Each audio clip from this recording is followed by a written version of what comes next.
le nom de la balade, c'était le cirque de Saint-Nicolas. Alors j'ai appelé ça comme ça. Ben, si vous regardez autour de vous, oui. vous allez comprendre un peu. On a des falaises hautes tout autour. Donc c'est une vallée, c'est pas un cirque. Mais quand on regarde comme ça, on a l'impression vraiment qu'on est entouré. La seule trouée qu'il y a, c'est le passage de la Faux. Il y a bien sûr une importance capitale ici. Le site s'est appelé le hameau de la Faux ici, au départ. Et c'était déjà une dépendance de Rocroi, puisque ici on est sur la commune de Rocroi, bien qu'on soit tout près de Revin. Ce site a été industrialisé très tôt. Moi je vais vous expliquer, puisque c'est un petit peu le thème de la balade, à partir de la création du haut fourneau et des forges.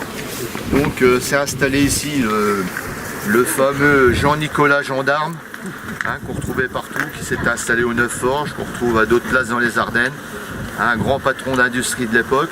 Donc il est arrivé à Saint-Nicolas en 1811. Donc ça s'appelait encore le hameau de la Faux à ce temps-là. Donc il y a créé un haut fourneau, donc, qui était bien sûr sur le bassin de la Faux. Et il a créé ensuite une forge et les fabrications démarraient donc avec la fabrication de boulets, de mètres de barres de fer, de quincaillerie et autres. Donc l'usine était située de l'embouchure de la Meuse jusqu'à 1 km en remontant. Alors pourquoi c'était tout en longueur comme ça? Tout simplement, il profitait de la puissance de la rivière, de la Faux, pour alimenter l'usine avec différentes chutes d'eau. Donc il y avait 3 chutes d'eau principales qui alimentaient cette usine de Saint-Nicolas. Vous verrez tout à l'heure, on va passer tout au début de la rando dans le dernier canal d'alimentation de la dernière chute d'eau.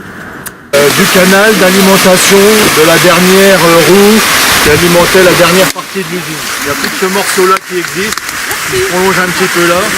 Et là on a le ruisseau qui arrive, qui alimentait, c'est une alimentation secondaire qui s'appelle le ruisseau des Carabins. Ça a été vendu en 1826, Nicolas Gendarme a vendu à Jean-Nicolas, encore un Jean-Nicolas, Morel. Alors là, la famille Morel se sont succédés de père en fils. Il y a eu Amédée, il y a eu Henri, et ça s'est terminé par André. Donc le tout s'est terminé vers...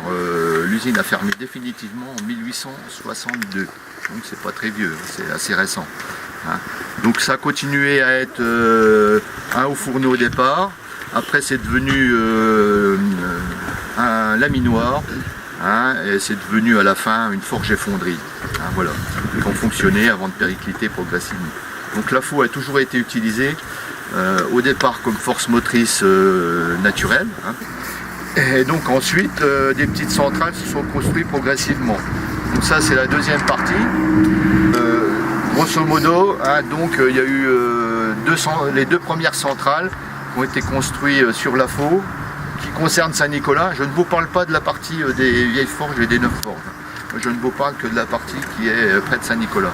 Donc la première a été construite en 1948. Là je vous montrerai une image tout de suite après. Là. Et la deuxième a été construite en 1955. Celle-là elle se trouve au bord de la Meuse. Celle-là existe toujours, elle fonctionne toujours. Voilà.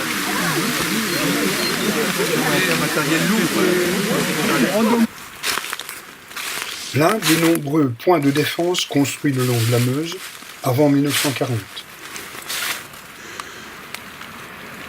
Le même dans son aspect d'origine. Il est en face de nous là-bas, on passera à ses pieds en revenant tout à l'heure. C'est la petite centrale de Saint-Nicolas.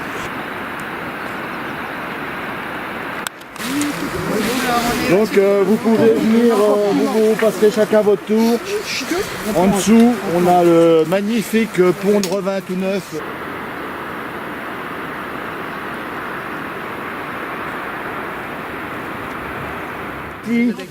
À droite de la route de Saint-Nicolas, donc toutes les cités ouvrières. Donc là, celles-là n'ont pas bougé depuis leur construction fin 19e. sur la gauche. Y compris le bâtiment un peu plus élaboré qu'on voit au bout, qui a servi certainement de bâtiment administratif, mais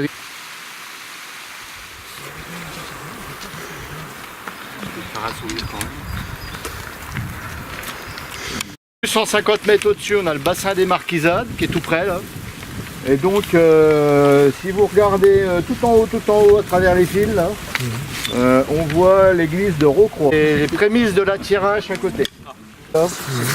Hein, donc l'usine électrique, elle était dans la partie inondée juste devant là.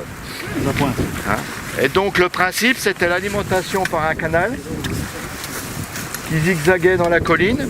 C'était un canal en béton qu'on voit encore à de nombreuses parties, qui venait des vieilles forges et qui arrivait jusque là, jusqu'en haut de la tête de la pointe de la colline qu'on voit là. Et là, il y avait une chute dans un tuyau qui faisait 1,70 m et qui chutait sur 80 mètres de longueur. Donc pour une chute, une hauteur d'environ une trentaine de mètres. Et l'eau arrivait au niveau de la centrale avec un débit de 5 mètres cubes seconde. Un beau point de vue, quoi.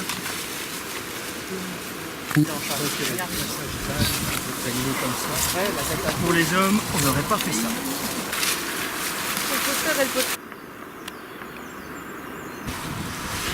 C'est pas...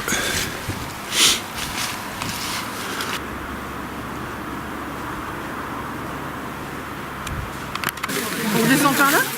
Ah ben non, c'est assez difficile ici. Hein. Mais enfin, vous faites comme vous voulez. Hein. Ça marque physiquement sur le terrain, et ben c'est Henri, ce qu'on retrouve HM Henri Morin.